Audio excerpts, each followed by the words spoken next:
श्रवण गरेका थियौं कि वराह भगवानले हिरण्याक्षलाई एक थप्पडमा नै गोविन्दाय नमो नमः गर्नुभयो। चैत्र 29 गतेदेखि बाल विदुषी अनुराधा पाण्डेज्यूले कथा प्रवचनको कार्य पनि प्रारम्भ गरिसक्नु भएको छ र हामीले झाँकीको माध्यमबाट पनि विस्तारपूर्वक हेर्यौं। तत्पश्चात अब सृष्टि सुरु हुन थाल्छ।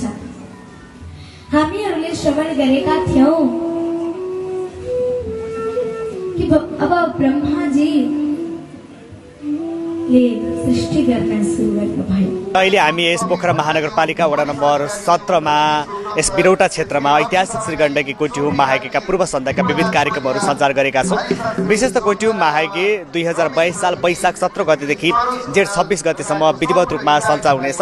तथापि हामी यस चैत्र 17 गतेदेखि भने यहाँ विभिन्न पूर्व सन्ध्यामा कार्यक्रमहरू चाहिँ सञ्चालन गरेका छौं। यहाँनिर भागवत प्रवचनको कार्य पनि सुरु भइसकेको छ। गत चैत्र 29 गतेदेखि बाल विदुषी अनुराधा पाण्डेज्यूले कथा प्रवचनको कार्य पनि प्रारम्भ गरिसक्नु भएको छ।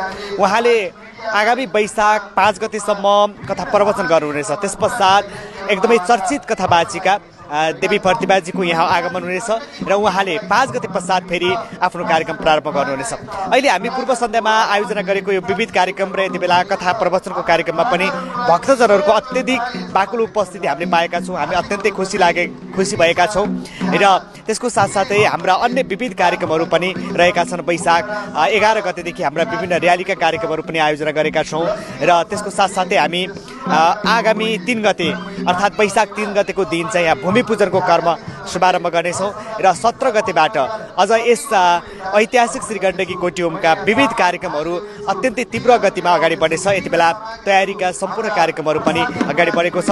तसर्थ पनि म सम्पूर्ण भक्तजनहरूलाई यस पुण्य भूमिमा, यस पवित्र भूमिमा यति महान कर्म, यति महान अनुष्ठान भइराखेको छ, सम्पूर्ण महानुभावहरू यस स्थानमा उपस्थित भएर यस धार्मिक कर्मबाट आफूलाई पनि पुनित बनाउनु हुनको लागि म हार्दिक